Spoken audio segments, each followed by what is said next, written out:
क्या तुम जानते हो कि इस धरती पर जितने भी लोग पागल हुए हैं, उनमें से अनेक वे थे जिन्होंने सत्य के द्वार पर दस्तक तो दी, पर भीतर प्रवेश करने की कला न जान सके। वे उस अग्नि के निकट पहुंचे जो आत्मा को प्रकाशित करती है, किंतु उनकी तैयारी अधूरी थी, इसलिए वही अग्नि उन्हें जला गई। त्राटक भी ऐसी ही अग्नि है। यह साधारण आंखों का खेल नहीं, यह तुम्हारे समूचे अस्तित्व पर चलने वाली एक तलवार है। तुमने सुना होगा कि कुछ लोग केवल सामने वाले की आंखों में देखकर उसके मन की बात जान लेते हैं, उसकी छिपी हुई स्मृतियों को पढ़ लेते हैं, उसके भीतर के कंपन को सुन लेते हैं। यह आधा सत्य है, और आधा सत्य सबसे खतरनाक झूठ होता है, क्योंकि जहां आधा सत्य होता है वहां भ्रम की संभावना सबसे अधिक होती है। त्राटक के विषय में प्राचीन ग्रंथों में लिखा गया है कि जब साधक की दृष्टि स्थिर हो जाती है, तब संसार की गति उसके लिए रुकने लगती है। जो आंखें अब तक बाहर दौड़ती थीं, वे अचानक भीतर लौटने लगती हैं। और यही वह क्षण है जहां से दो मार्ग खुलते हैं। एक मार्ग जागृति का है, जहां साधक स्वयं को जान लेता है, जहां उसे अनुभव होता है कि मन तो केवल एक परछाई है, वास्तविकता उससे परे है। दूसरा मार्ग पागलपन का है, जहां साधक शक्ति के आकर्षण में उलझ जाता है, जहां उसे लगता है कि वह दूसरों को पढ़ सकता है, नियंत्रित कर सकता है, और उसी भ्रम में उसका अपना मन टूटने लगता है। यही कारण है कि प्राचीन आचार्यों ने इस विद्या को सदैव गुरु की छाया में साधने को कहा। बिना मार्गदर्शक के यह ऐसा है जैसे कोई अंधेरी रात में महासागर पार करने निकले। पुरानी कथा है कि कैलाश पर एक बार देवी ने महादेव से पूछा, हे नाथ, वह कौन सी दृष्टि है जिससे समस्त ब्रह्मांड को जाना जा सकता है? तब उत्तर मिला, वह दृष्टि जो देखती नहीं, केवल होती है। यही त्राटक का मूल है। लोग समझते हैं कि किसी दीपक की लौ को निहारते रहना ही त्राटक है। नहीं, लौ तो केवल बहाना है। वास्तविक त्राटक उस क्षण शुरू होता है जब देखने वाला और लौ के बीच का भेद मिटने लगे, जब आंखें केवल माध्यम रह जाएं और चेतना स्वयं को देखना शुरू करे। विज्ञान भी आज उसी सत्य की ओर संकेत कर रहा है।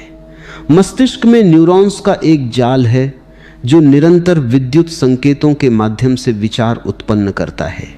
जब तुम किसी एक बिंदु पर दृष्टि स्थिर करते हो तो धीरे धीरे ये संकेतों का शोर कम होने लगता है।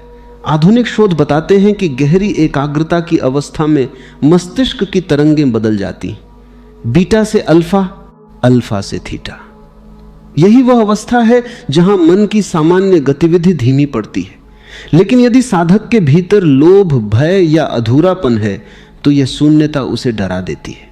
वह उस मौन को सह नहीं पाता, और जो मौन को सह नहीं पाता वह उससे भागने लगता है। भागते हुए वह अपने ही मन के जाल में उलझ जाता है। इसलिए कई बार जो व्यक्ति साधना में उतरा था वही विक्षिप्त होकर लौटा। यह वैसा ही है जैसे कोई नदी के तट पर खड़ा होकर सागर की कल्पना करे।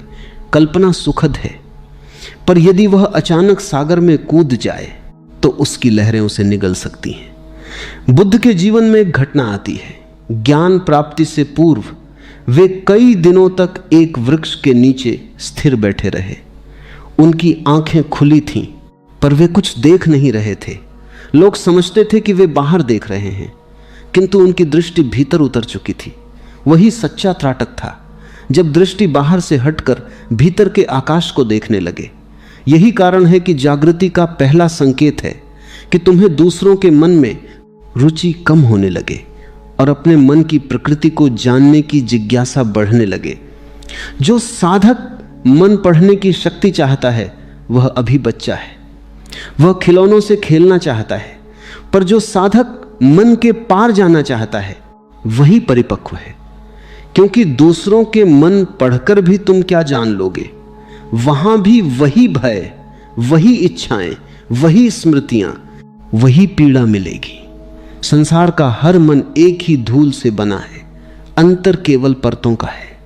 असली रहस्य तब खुलता है जब तुम अपने मन को पढ़ना सीखते हो, और अपने मन को पढ़ना ही सबसे कठिन है, क्योंकि वहां तुम्हें अपने सारे छल दिखाई देने लगते हैं।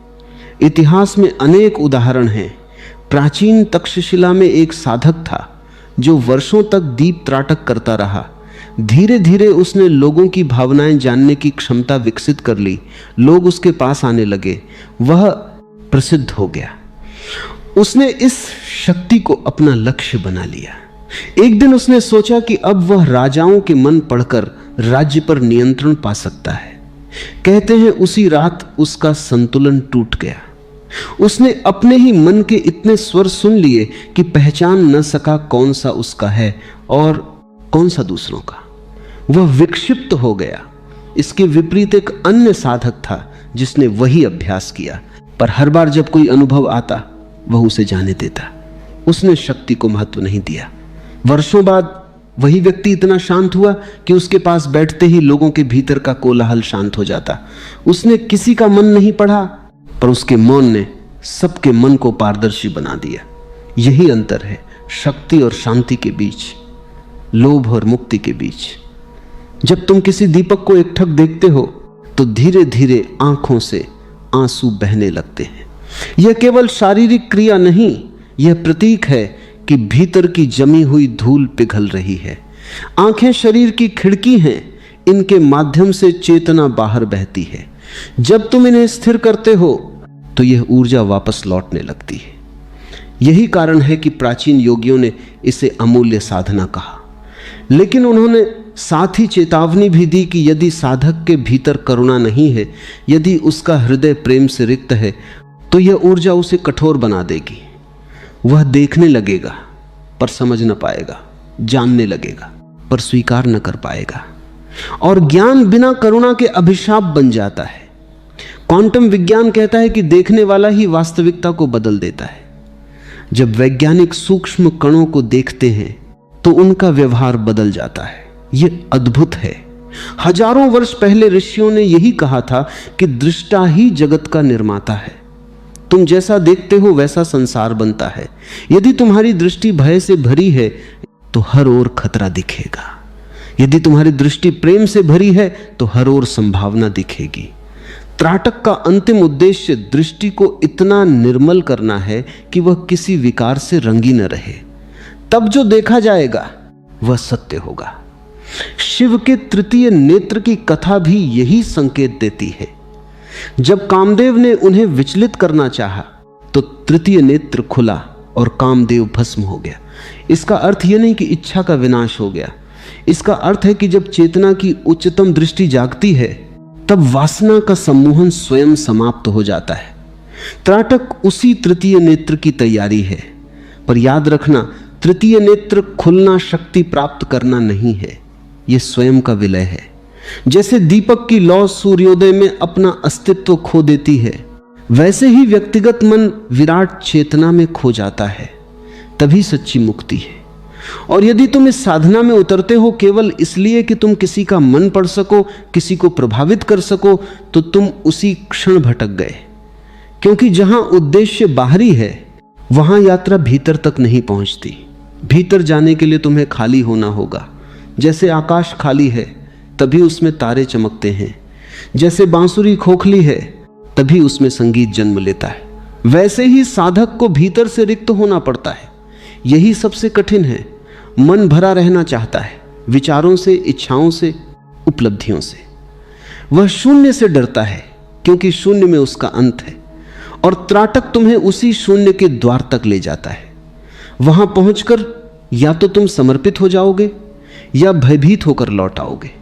लौटे तो भीतर टूटन होगी, क्योंकि एक बार सत्य की झलक मिल जाए फिर पुराने भ्रमों में जीना कठिन हो जाता है। और यदि समर्पित हो गए तो वही क्षण तुम्हारा पुनर्जन्म होगा। तब न मन पढ़ने की इच्छा बचेगी, न किसी शक्ति की कामना। तब केवल मौन बचेगा और उसी मौन में समस्त ब्रह्मांड का संगीत सुना जा सकता है। वही संगीत ऋषियों ने सुना, वही बुद्ध ने सुना, वही हर उस साधक ने सुना जिसने देखने की कला को अंत तक साधा। इसलिए यदि तुम त्राटक के मार्ग पर चलो तो इसे खेल मत समझना।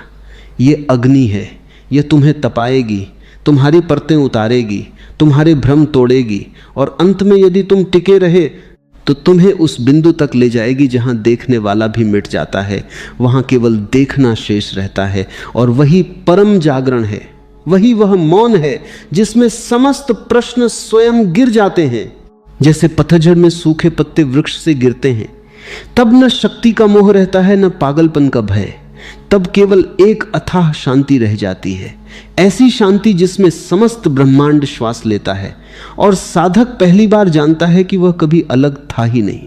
जब साधक पहली बार त्राटक की अग्नि में उतरता है तो उसे लगता है कि वह केवल एक लौ को देख रहा है, पर सत्य यह है कि उसी क्षण लौ भी उसे देख रही होती है। यह बात सुनने में रहस्यमयी लग सकती है, पर अस्तित्व के गहरे नियम इसी प्रकार काम करते हैं। तुम जब किसी वस्तु को पूर्ण सजगता से देखते हो तो देखने का प्रवाह एक तरफा नहीं रहता, वहां एक अदृश्य संवाद शुरू हो जाता है। जैसे नदी सागर की ओर बहती है और उसी क्षण सागर भी अपनी नमी बादलों के रूप में नदी के उद्गम तक भेजता है, वैसे ही साधक और साध्य के बीच ऊर्जा का आदान प्रदान प्रारंभ हो जाता है। यही वह क्षण है जहां त्राटक साधारण अभ्यास नहीं रह जाता, बल्कि चेतना के विराट रहस्य का द्वार बन जाता है। किंतु इस द्वार पर सबसे पहला प्रहरी भय है, और भय का जन्म इसलिए होता है क्योंकि मन अपने अंत की आहट सुन लेता है। उसे लगने लगता है कि यदि यह दृष्टि और गहरी हुई तो उसका साम्राज्य टूट जाएगा। यही कारण है कि साधना के प्रारंभिक दिनों में अनेक लोगों को विचित्र अनुभव होते हैं। किसी को लगता है कि लौ हिल रही है जबकि वह स्थिर है। किसी को प्रतीत होता है कि उसके चारों ओर प्रकाश का घेरा बन रहा है। किसी को आकृतियां दिखने लगती हैं। किसी को ऐसा लगता है जैसे कोई अदृश्य शक्ति उसे देख रही हो। सामान्य मनुष्य इन्हें चमत्कार समझ लेता है, पर अनुभवी साधक जानता है कि ये केवल मन की परतें हैं जो टूटते समय अपना अंतिम खेल खेल रही हैं। मन बहुत चतुर है, वह अपने विघटन को रोकने के लिए हजारों भ्रम रचता है। कभी वह तुम्हें भय दिखाएगा, कभी असाधारण शक्ति का लालच देगा, कभी कहेगा कि तुम विशेष हो गए हो और कभी कहेगा कि तुम पागल हो रहे हो। दोनों ही छल हैं, क्योंकि विशेष होने का अहंकार और पागल होने का भय दोनों मन के ही दो रूप हैं। साधक को इन दोनों के पार जाना होता है। पुरानी कथा है कि एक बार हिमालय की कंदराओं में एक युवा तपस्वी ने वर्षों तक त्राटक साधना की। वह हर रात एक दीपक के सामने बैठता और घंटों उसकी लौ में डूबा रहता। धीरे धीरे उसकी दृष्टि इतनी पैनी हो गई कि वह सामने बैठे व्यक्ति के भाव बिना बोले समझ लेता। उसकी ख्याति दूर दूर तक फैल गई। लोग उसे सिद्ध कहने लगे, राजा तक उसके पास आने लगे। आरंभ में वह मौन रहा, पर धीरे धीरे उसे अपनी शक्ति पर गर्व होने लगा। उसने सोचना शुरू किया कि वह साधारण मनुष्यों से अलग है। एक रात जब वह दीपक के सामने बैठा तो लौ अचानक 3 भागों में विभाजित दिखाई दी। उसने समझा कि यह कोई नई सिद्धि का संकेत है, पर कुछ ही दिनों में उसका मन असंख्य विचारों से भर गया। उसे हर व्यक्ति की आंखों में छिपे हुए भय, लालसा और छल दिखाई देने लगे। धीरे धीरे उसने लोगों पर विश्वास खो दिया। अंततः वह इतना अकेला और संशयी हो गया कि उसकी चेतना भीतर ही भीतर टूट गई। वर्षों की साधना उसे शांति तक ले जा सकती थी, पर शक्ति के मोह ने उसे पागलपन में धकेल दिया। यही त्राटक का पहला गुप्त पाठ है कि यदि तुम्हारा लक्ष्य शक्ति है तो यह साधना विष बन जाएगी, और यदि लक्ष्य सत्य है तो यही अमृत है। बुद्ध ने कहा था कि मन को देखो पर उसे पकड़ो मत। यही त्राटक का सार है। देखना है पर हस्तक्षेप नहीं करना। देखना है पर परिणाम की चाह नहीं रखना। जैसे आकाश बादलों को गुजरते देखता है, वैसे ही साधक को अनुभवों को गुजरने देना होता है। यदि तुम किसी अनुभव को पकड़ लेते हो तो यात्रा वहीं रुक जाती है। यही कारण है कि सच्चे गुरु साधक को चेताते हैं कि साधना में जो कुछ भी दिखाई दे उसे अंतिम सत्य मत मानो, क्योंकि चेतना के मार्ग पर अनगिनत दृश्य आते हैं। वे सुंदर हो सकते हैं, भयानक हो सकते हैं, अलौकिक लग सकते हैं, पर वे सब रास्ते के वृक्ष हैं, मंजिल नहीं। विज्ञान की भाषा में कहें तो जब तुम एक बिंदु पर दृष्टि स्थिर करते हो तो मस्तिष्क के दृश्य प्रांत में असामान्य सक्रियता उत्पन्न होती है। इससे प्रकाश, रंग और आकृतियों के अनुभव स्वाभाविक हैं। किंतु प्राचीन ऋषियों ने इसे केवल जैविक घटना नहीं माना। उन्होंने कहा कि यह चेतना के सूक्ष्म तल पर प्रवेश की प्रारंभिक हलचल है। आधुनिक तंत्रिका विज्ञान बताता है कि जब बाहरी उत्तेजनाएं सीमित हो जाती हैं तो मस्तिष्क अपनी ही गहराइयों से सामग्री उठाने लगता है। स्मृतियां, कल्पनाएं, दबी हुई आशंकाएं सब सतह पर आने लगती हैं। यही कारण है कि त्राटक साधना कभी कभी भीतर छिपे अंधकार को भी सामने ले आती है, और यही उसका वरदान है, क्योंकि जिसे देखा नहीं गया उससे मुक्ति संभव नहीं। जो अंधकार भीतर छिपा है वही तुम्हारे जीवन को अनजाने में संचालित करता है। जब वह चेतना के प्रकाश में आता है तभी उसका प्रभाव समाप्त होता है। यही कारण है कि अनेक परंपराओं में आंखों को आत्मा का द्वार कहा गया है। आंखें केवल बाहर देखने का माध्यम नहीं है, वे भीतर उतरने की सीढ़ी भी हैं। महाभारत में संजय को दिव्य दृष्टि मिली थी। लोग उसे चमत्कार समझते हैं, पर उसके पीछे गहरा संकेत है। संजय का अर्थ है जिसने स्वयं पर विजय पा ली। दिव्य दृष्टि तभी संभव है जब भीतर का कोलाहल शांत हो जाए। जब तक तुम्हारे भीतर इच्छाओं का तूफान है, तुम्हारी दृष्टि धुंधली रहेगी। तुम वही देखोगे जो तुम्हारी वासनाएं दिखाना चाहेंगी। पर जब भीतर मौन उतरता है तब दृष्टि निर्मल हो जाती है, और निर्मल दृष्टि में सत्य स्वयं प्रकट होता है। त्राटक उसी निर्मलता की साधना है। किंतु यहां एक और रहस्य है जिसे कम लोग समझते हैं। जब दृष्टि स्थिर होती है तो केवल मन ही नहीं बदलता, समय का अनुभव भी बदलने लगता है। साधकों ने अनुभव किया है कि कुछ क्षण घंटों जैसे लगते हैं और कभी घंटे एक पल में बीत जाते हैं। आधुनिक भौतिकी भी कहती है कि समय कोई स्थिर वस्तु नहीं, वह अनुभव पर निर्भर करता है। जब चेतना की अवस्था बदलती है, समय की गति का अनुभव भी बदल जाता है। यही कारण है कि गहन ध्यान में बैठे व्यक्ति को कभी कभी लगता है कि वह समय के पार चला गया है। त्राटक के माध्यम से जब दृष्टि गहरी होती है तो साधक समय के बंधन को ढीला पड़ता हुआ अनुभव करता है। यह वही स्थिति है जिसे ऋषियों ने कालातीत अवस्था कहा। पर यही अवस्था यदि बिना तैयारी के आ जाए तो भयावह लग सकती है, क्योंकि मन समय के सहारे ही अपनी पहचान बनाए रखता है। उसे अतीत की स्मृतियां और भविष्य की कल्पनाएं चाहिए। यदि अचानक यह सहारा छिन जाए तो वह घबरा उठता है। यही घबराहट पागलपन का रूप ले सकती है। इसलिए सजगता आवश्यक है। त्राटक केवल आंखों का अनुशासन नहीं, समूचे जीवन का अनुशासन मांगता है। भोजन, वाणी, विचार, संबंध सब में संतुलन चाहिए, क्योंकि यदि जीवन असंतुलित है तो चेतना की तीव्रता उसे और अस्थिर कर देगी। जैसे तेज बिजली कमजोर तारों को जला देती है, वैसे ही गहरी साधना असंतुलित व्यक्तित्व को तोड़ सकती है। इसलिए प्राचीन आश्रमों में पहले जीवन को साधा जाता था, फिर ध्यान की गहरी विधियां दी जाती थी। आज लोग सीधे अंतिम सीढ़ी पर छलांग लगाना चाहते हैं। यही उनकी भूल है। जागृति कोई तात्कालिक उपलब्धि नहीं, यह धीरे धीरे पकने वाला फल है। बीज को धरती में समय देना पड़ता है। यदि तुम उसे बार बार खोद कर देखो कि अंकुर निकला या नहीं, तो वह कभी वृक्ष नहीं बनेगा। इसी प्रकार त्राटक में धैर्य चाहिए। कोई जल्दी नहीं, कोई आकांक्षा नहीं, केवल सतत देखना। धीरे धीरे देखने वाला बदलने लगता है। पहले तुम लौ को देखते हो, फिर तुम्हें लगता है लौ तुम्हें देख रही है, और अंततः ऐसा क्षण आता है जब न तुम रहते हो न लौ, केवल शुद्ध चेतना रह जाती है। यही वह बिंदु है जिसे तंत्र परंपरा में दृष्टि समाधि कहा गया। इस अवस्था में मन पढ़ने की शक्ति जैसी बातें बहुत छोटी लगने लगती हैं, क्योंकि वहां तुम देखते हो कि सब मन एक ही महासागर की लहरें हैं। अलग अलग दिखाई देते हैं पर मूलतः एक ही है। तब किसी का मन पढ़ना वैसा ही हो जाता है जैसे अपने ही हाथ की रेखा देखना। उसमें कोई विशेषता नहीं रह जाती। विशेषता केवल उस शांति की होती है जो सबको समेटे हुए है। मीरा ने कहा था कि मैंने तो सांवरे के रंग में अपने को खो दिया। यह केवल भक्ति की पंक्ति नहीं, यह साधना का अंतिम रहस्य है।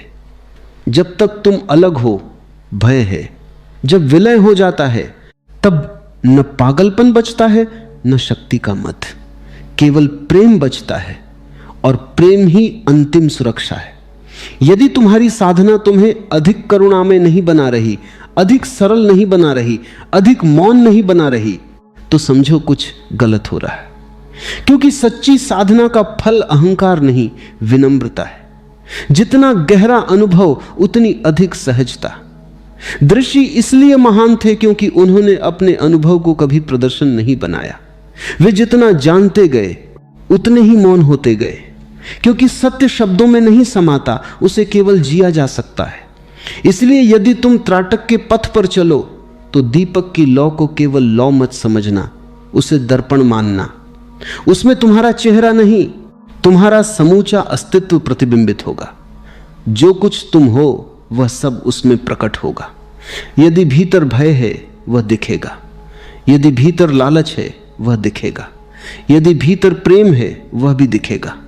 और यदि तुम साहसपूर्वक देखते रहे, बिना भागे बिना पकड़े, तो एक दिन वो क्षण आएगा जब लौ अचानक गायब हो जाएगी।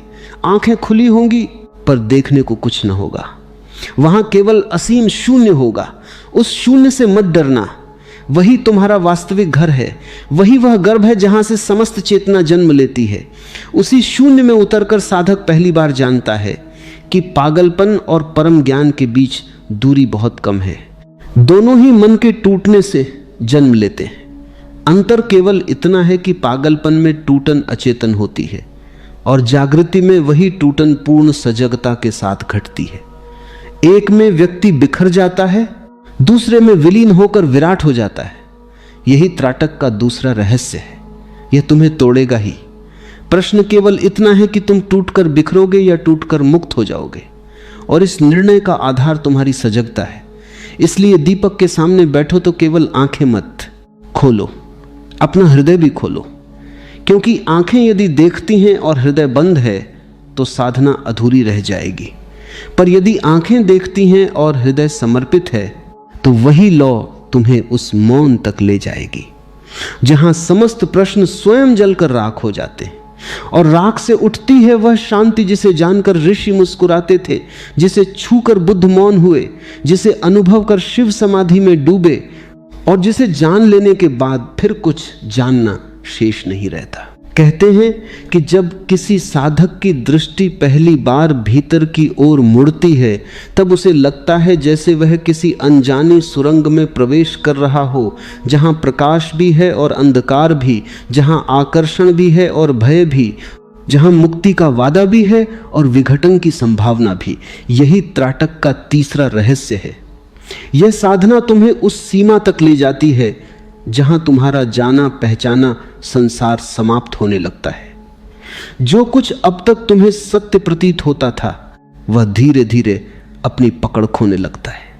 तुम्हें अनुभव होने लगता है कि विचार उतने वास्तविक नहीं जितने तुमने मान रखे थे, भावनाएं उतनी स्थायी नहीं जितनी तुमने समझी थीं, और जिसे तुम अपना व्यक्तित्व कहते आए हो वह केवल स्मृतियों, आदतों और प्रतिक्रियाओं का एक अस्थाई जाल है। यही वह क्षण है जहां साधक के सामने सबसे बड़ी परीक्षा खड़ी होती है, क्योंकि मन का पूरा अस्तित्व इसी भ्रम पर टिका है कि वह वास्तविक है। जब यह भ्रम हिलता है तो भीतर गहरी बेचैनी उठती है। यही बेचैनी कई बार पागलपन का प्रारंभ बनती है, और यही बेचैनी यदि सही ढंग से देखी जाए तो जागृति का द्वार भी बन सकती है। यह सब इस बात पर निर्भर करता है कि साधक उस क्षण के साथ कैसा व्यवहार करता है। यदि वह उससे लड़ता है, यदि वह उसे रोकना चाहता है, यदि वह पुरानी पहचान को बचाने का प्रयास करता है तो संघर्ष पैदा होता है। और जहां संघर्ष है वहां विघटन पीड़ादायक हो जाता है।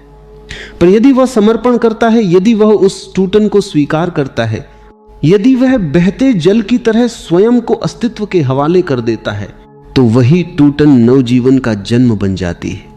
यही कारण है कि प्राचीन ग्रंथों में बार बार कहा गया है कि साधना में साहस चाहिए, पर यह साहस बाहरी युद्ध का साहस नहीं, यह भीतर मरने का साहस है। यह उस सबको छोड़ देने का साहस है जिसे तुमने अब तक अपना कहा।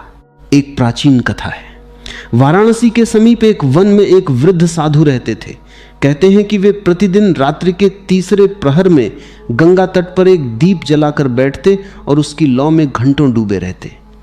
गांव के लोग उन्हें सिद्ध पुरुष मानते थे। एक दिन एक उत्सुक युवक उनके पास पहुंचा और बोला, गुरुदेव, मैंने सुना है कि त्राटक से मन पढ़ने की शक्ति मिलती है, क्या यह सत्य है? वृद्ध मुस्कुराए और बोले, यदि तुम्हारा घर जल रहा हो और तुम मुझसे पूछो कि उस अग्नि से रोटी सेंकी जा सकती है या नहीं, तो मैं क्या उत्तर दूं? युवक चकित हुआ। साधु बोले, अग्नि का स्वभाव जलाना है, उससे रोटी भी सेंकी जा सकती है और घर भी जल सकता है। सब इस पर निर्भर है कि उसे कौन चला रहा है। त्राटक भी ऐसा ही है। यदि तुम्हें शक्ति चाहिए तो यह तुम्हें शक्ति का स्वाद देगा, पर वह स्वाद तुम्हें और भूखा बना देगा। यदि तुम्हें सत्य चाहिए तो यह तुम्हें स्वयं से रिक्त कर देगा। युवक ने पूछा, दोनों में अंतर कैसे पहचानूं? साधु ने कहा, जहां तुम्हारे भीतर पाने की आकांक्षा है वहां शक्ति का मार्ग है, जहां तुम्हारे भीतर मिटने की तैयारी है वहां सत्य का मार्ग है। यही त्राटक का तीसरा और सबसे सूक्ष्म पाठ है। साधना का केंद्र इस बात में नहीं कि तुम क्या देखते हो, बल्कि इस बात में है कि देखने के पीछे तुम्हारी आकांक्षा क्या है। विज्ञान आज हमें बताता है कि मनुष्य का मस्तिष्क एक भविष्यवक्ता की तरह काम करता है। वह हर क्षण आने वाले अनुभवों की भविष्यवाणी करता है और उसी के अनुसार वास्तविकता को गढ़ता है। तुम वस्तुओं को वैसे नहीं देखते जैसे वे हैं, तुम उन्हें वैसे देखते हो जैसे तुम्हारा मस्तिष्क उन्हें देखना चाहता है। यही कारण है कि दो व्यक्ति एक ही घटना को देखकर बिल्कुल अलग निष्कर्ष निकाल सकते हैं। त्राटक इस पूरी संरचना को हिला देता है। जब तुम एक बिंदु पर दृष्टि टिकाते हो और लंबे समय तक बिना प्रतिक्रिया के देखते रहते हो, तो मस्तिष्क की यह भविष्यवाणी प्रणाली अस्थिर होने लगती है। उसे समझ नहीं आता कि क्या करना है। वह नए नए चित्र रचने लगता है, पुराने स्मृति भंडार को उछालने लगता है, काल्पनिक आकृतियां दिखाने लगता है। यही वह अवस्था है जहां अनेक साधक भ्रमित हो जाते हैं। उन्हें लगता है कि कोई अलौकिक अनुभव हो रहा है, पर वास्तव में यह मन की रक्षा प्रणाली है। वह टूटने से पहले अपना अंतिम प्रतिरोध कर रही होती है। यदि साधक सजग है तो वह मुस्कुराकर इसे देखता है और आगे बढ़ जाता है। यदि सजग नहीं तो वह इन्हीं अनुभवों को साधना की उपलब्धि समझ बैठता है और वहीं से पतन प्रारंभ होता है। यही कारण है कि तंत्र परंपरा में कहा गया है कि अनुभव बाधा है। यदि उससे पहचान जुड़ जाए, अनुभव को गुजरने देना है।